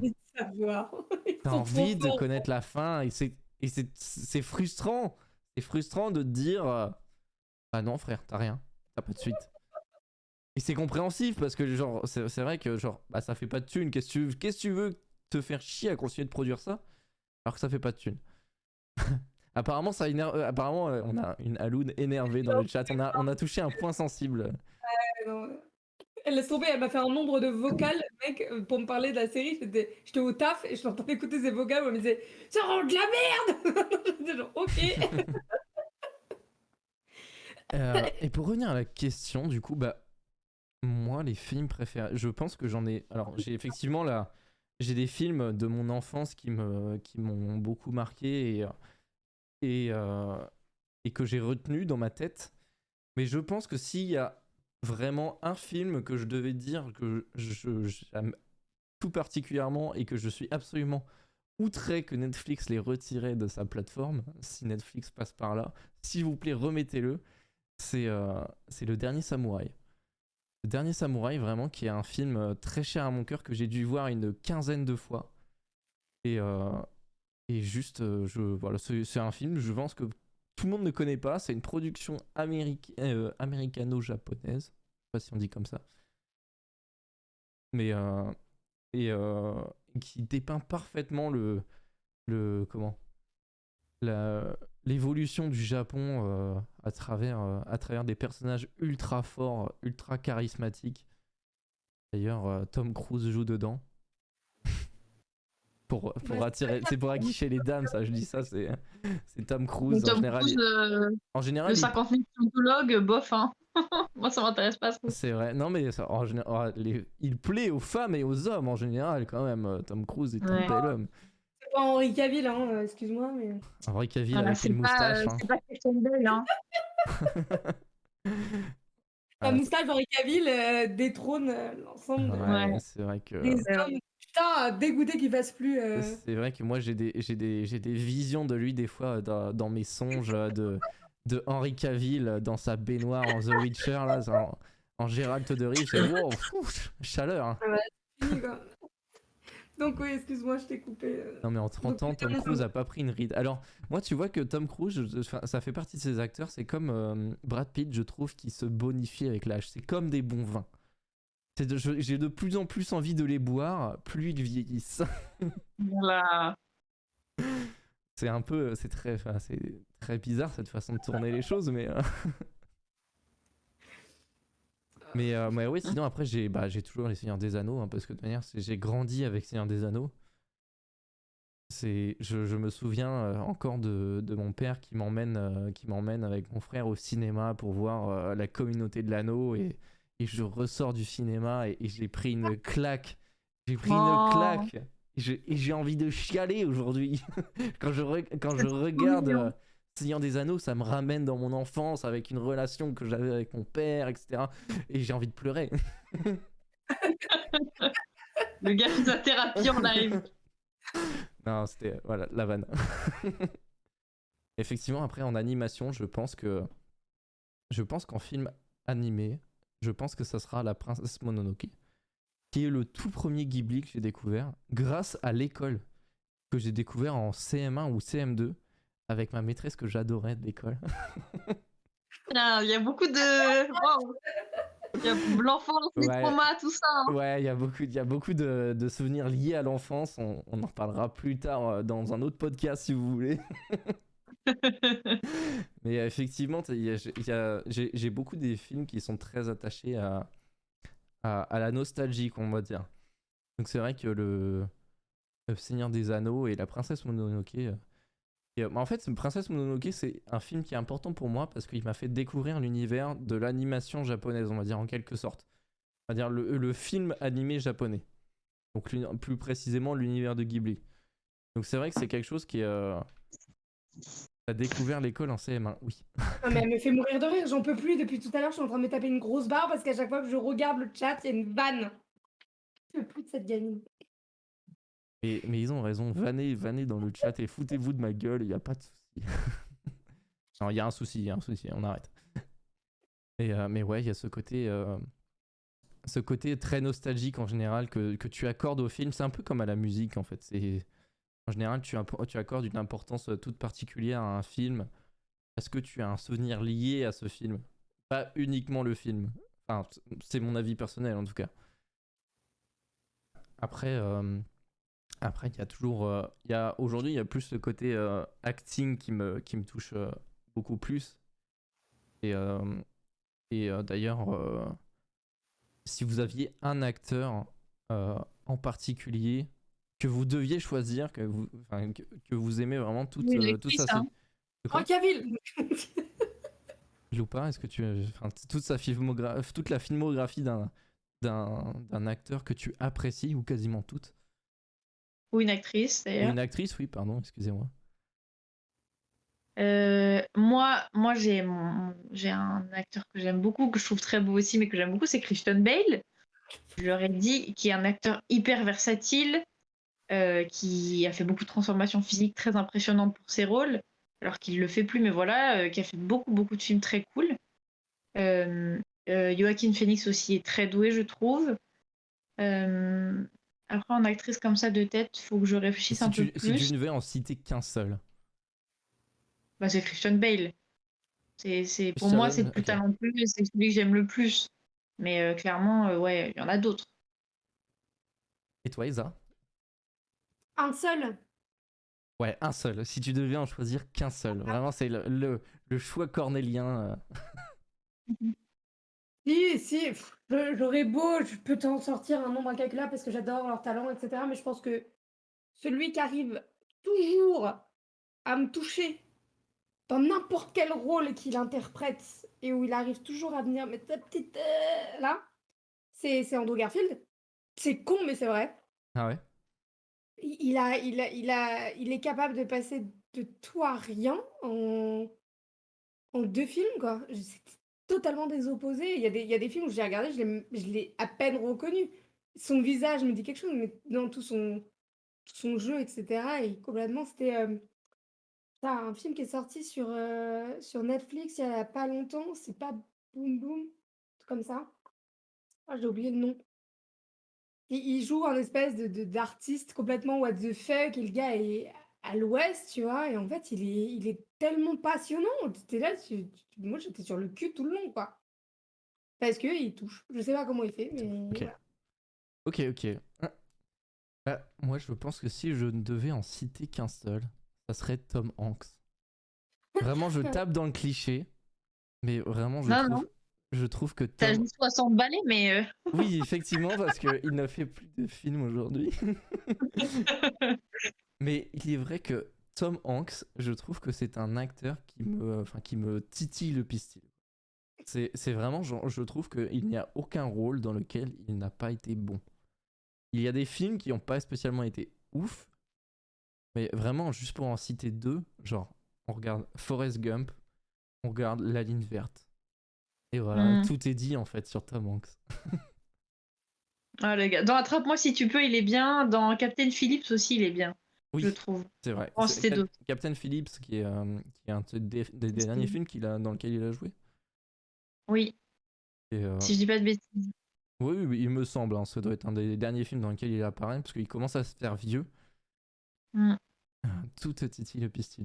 Oui, effectivement, c'est Tom Hanks tout particulièrement. Will Smith, bon, à chaque fois, ça me met une claque. Et c'est vrai qu'il y a toujours plein d'acteurs qui nous plaisent. Il y a toujours, moi, c'est vrai que Will Smith, Ah, il a pas j'ad- capté la vanne. j'adore. Ah purée, moi non plus j'avais pas compris. J'ai toujours pas compris la vanne d'ailleurs, hein, pas de problème. À chaque fois, il me met une claque. Oh putain, ouais, ok.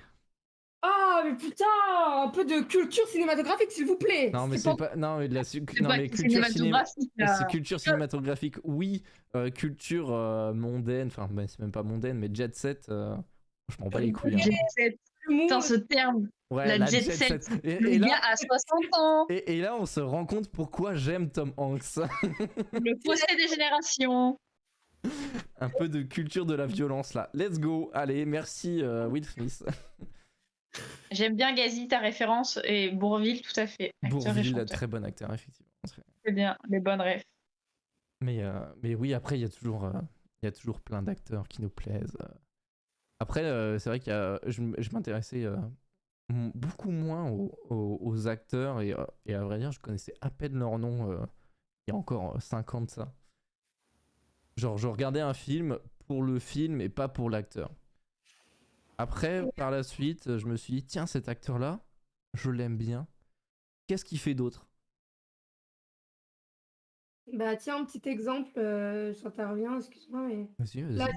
mercredi, Jenna Ortega, qui est du coup l'actrice principale, qui joue Mercredi Adams, j'ai regardé un peu ce qu'elle avait fait, parce que je la connais dans une série, je l'avais déjà vue dans une série ou deux, tu vois, machin. J'avais pas vu un film centré sur elle, et j'avoue que ça m'intéressait. Et du coup, je suis allée regarder, je suis tombée sur The Fallout, qui est un film abominable au niveau émotionnel. J'ai chialé toutes les larmes de mon corps, c'est un cauchemar. Mais l'actrice est dingue. Et j'ai passé un très mauvais moment parce que ça parle quand même des fusillades dans les écoles américaines. Donc c'est quand même chaud comme sujet, quoi. J'ai regardé ça avant de dormir, je t'avoue, j'étais pas bien. Mais, mais j'ai chialé toutes les larmes de mon corps. La nana a réussi à me toucher et elle était très bien dans ce rôle. Et donc voilà. Donc Oh, oui. on a Guibus qui touche vraiment une série de films. Il nous parle de Die Hard. Oh, Dame! Die Hard. Alors, c'est très controversé, Die Hard. Hein. C'est pareil, hein. Ça fait partie de ces films qui réunissent et qui dispersent en même temps. Hein. Disons que moi, j'ai beaucoup aimé les premiers Die Hard et plus le temps va, c'est un peu ce phénomène qu'ont certains studios de d'essorer, de vouloir récupérer le moindre centime sur une licence jusqu'à l'épuiser au fond du fond là. C'est et ça c'est un fléau dans le cinéma et dans les séries d'ailleurs. Je pense qu'il y a vraiment ce côté où genre les studios devraient se dire là il faut arrêter. Oui, oui, non, bah, t'as regardé le dernier Thor? Faut arrêter. Alors, je sais pas si Loupa tu l'as vu. Moi, je vous avoue, pas du tout dans c'est Elle pas aime du tout un cinéma qui m'attire. C'est pas du tout un cinéma qui m'attire et donc je peux pas trop discuter de ça avec vous parce que je m'y connais pas trop. Par contre, Alors, j'adore les comics, mais les Marvel, je suis pas très fan. alors on va en parler très rapidement. Hein, parce qu'il y a pas de débat à avoir de toute manière. Pour moi, la saga Thor. Alors, Oh, juste pour parler de Thor, le premier était sympa, le reste c'est de la merde. le premier est cool. Le 2, j'ai pas compris. Je peux développer, mais je pense qu'il suffit d'aller regarder Love and Thunder pour avoir compris mon point de vue. Abominable, putain. Je pense que c'est un des pires navets que Hollywood ait produit. C'est vraiment. Non, si je peux me permettre, sur Love and Thunder, bon, alors déjà, je suis sortie de la salle, mon cerveau était juste en arrêt. C'est-à-dire que j'ai pas compris ce que je venais de vivre. C'est-à-dire que je suis vraiment sortie de la salle, j'étais avec Émilie, Inokomi pour ceux qui connaissent. Et j'étais sur le cul. C'est vraiment, j'étais genre, qu'est-ce qu'on vient de voir, quoi? Genre, à quoi on a assisté? C'était quoi ce truc? Voilà. Et j'avais pas d'avis de positif ou négatif, parce que j'ai ri à des moments, j'ai passé un bon moment à des moments, et j'ai subi de fou à d'autres moments. Et j'étais vraiment genre, Ouais. Ouais. ok. Et en fait, quand tu analyses le truc, et vraiment de loin, hein, parce que putain, j'ai pris 3-4 mois d'analyse, c'est un film de merde. Ça, tu peux pas l'enlever. C'est un film à chier. C'est pas un problème. Ça, ok. Le seul truc qu'il faut analyser, c'est que Marvel a un seul point humoristique possible en accès, c'est Thor. C'est le seul. Tout le reste, il n'a pas d'accès à l'humour. Tu peux pas faire de l'humour comique extrême comme ça avec Iron Man. C'est comique parce que le personnage est dans son caractère, etc. Et ça en devient drôle. Black Panther, c'est pas spécialement rigolo, tu vois, voilà. Tu peux pas faire grand chose avec Hulk non plus. T'as quelques moments, mais Hulk en lui-même peut pas être hyper fun. C'est quand même un gros monsieur qui fait bleh comme ça. Le seul avec qui t'as un accès Très bien de décrit. rigolade, t'en as deux, c'est Thor, et l'autre, c'est les Gardiens de la Galaxie, mais qui font pas trop partie tu vois, des Avengers. C'est quand même un peu excentré du truc, tu vois. Donc, ils ont ce point-là, mais le problème, c'est qu'ils ont essayé de faire de l'humour à la Thor dans les comics, mais ils se sont rétamés la tronche comme des grosses merdes. C'était triste à voir, quoi. Mais ils ont tenté, c'était Ouais. intéressant, le tentage. De bien, on va parler rapidement justement des studios Marvel et DC, hein, C'est parce que c'est important. les plus gros acteurs, on va dire, sur le marché du super-héros. Ah, ça, c'est sûr qu'ils brassent, hein. Euh, personnellement, je ne suis pas plus du tout friand, parce que effectivement, je l'ai été à une époque, sur les débuts. Mais aujourd'hui, je ne vais même plus voir les films, je boycotte complètement, parce que c'est, à mon avis, en tout cas, c'est des infâmes bouses, tout simplement, parce que étant un peu fan de comics et plus précisément de DC, je suis quelqu'un qui apprécie les, les films pour faire plaisir aux fans et pas pour faire connaître l'univers à tout le monde et pour faire de l'humour nul à chier avec des personnages qui ne s'y prêtent pas. Parce que On est d'accord. effectivement, Thor ne se prête pas à cet humour parce que dans les comics, il n'est pas comme ça. Non. Et, euh, et moi, c'est ce côté que je déplore vraiment beaucoup dans ce cinéma de super-héros, c'est d'avoir des studios qui veulent faire du cinéma tout public. Je sais pas si tu as un avis peut-être ou pas. Ouais. Moi, enfin, je répète encore une fois, je pense que je peux pas trop donner d'avis parce que je m'y connais pas assez sur ça. Euh, Que ça soit sur Après, ça ou sur ouais, autre chose, souvent on a des adaptations de livres ou de jeux vidéo qui sortent au cinéma et qui ont peut-être, ou sur lesquels peut-être tu as un avis, peut-être que vu que tu lis plus. ouais, j'avoue que là, de tête, à moins que tu me donnes un exemple d'adaptation film-livre, j'en ai pas en tête. Alors moi, Là, comme ça, c'est pas Harry Potter, mais sinon, ouais, Harry Potter, tout simplement. Est-ce que, question bête, est-ce que il est bon d'adapter un format de livre, enfin, un bouquin ou un jeu vidéo au cinéma? Est-ce que c'est une bonne idée ou est-ce que c'est uniquement pour engranger de la thune? bah, ça dépend comment c'est fait, surtout par qui. Mais je pense que euh, de manière inhérente, c'est une bonne idée, toujours, parce que la lecture, c'est pas forcément accessible à tous et que quand on a des univers solides et bien construits, je trouve que c'est toujours positif d'amener ça dans une autre forme d'art qui est pas la littérature. Donc c'est bien. Après, il y a des adaptations qui sont là uniquement pour faire de l'argent et il y en a qui sont bien faites et qui apportent vraiment quelque chose. Donc ça dépend en fait du projet, mais je crois pas qu'il faut dire non à ce genre de projet tout court. Mais il faut être très attentif, je pense, à la manière dont c'est fait et les raisons pour lesquelles c'est fait et ouais, pourquoi quoi. Voilà. Ok. Moi, c'est vrai que j'ai plus tendance à avoir été déçu par ce genre d'adaptation que agréablement surpris. Hormis Seigneur des Anneaux, l'univers de Tolkien, et encore, je trouve que les bouquins restent meilleurs, même si les films sont bons. Est-ce que peut-être tu as un avis, Esa? Et de toute manière, après, on va conclure sur cette question.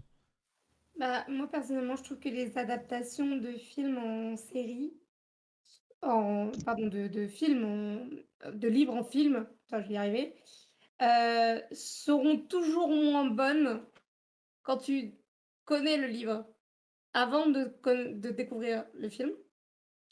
Et à l'inverse, je pense que tu profites différemment de ton bouquin quand tu as vu le film avant.